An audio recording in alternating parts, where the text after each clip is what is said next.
దేవుడు ఒక మనిషిని ఎప్పుడు దర్శిస్తాడు? కీర్తనలో ఒక చోట రాసి ఉంటది, అరుణోదయమున దేవుడు ఆ పట్టణమును దర్శించుచున్నాడు. దైవజనమా, ఎంత అలసిపోయినా రాత్రి 11ంటికి పండుకో, 12ంటికి పండుకో, ఒక దైవికమైన క్రమాన్ని అలవాటు చేసుకో.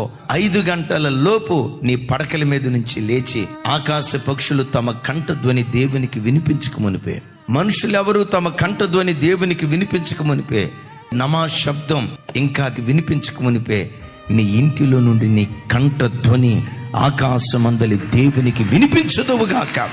అలా నువ్వు వినిపిస్తే ఒక మాట అంట, నీ ఆత్మదీపం ఎందుకు ఆరిపోతుంది? నువ్వు నిరంతరం మండే వ్యక్తిగా ఉంటావు. నీవు మండటం కాదు, నీ ఇంటి వారిని అందరినీ మండించే ఒక జ్యోతిగా దేవుని కొరకు నువ్వు నిలవబడతావు. జ్ఞానులతో సహవాసం చేసేవాడు జ్ఞాని, దేవునితో సహవాసం చేసేవాడు దేవుని వంటివాడిగా మార్చబడతాడు. దేవుని వంటివాడిగా మార్చబడతాడు.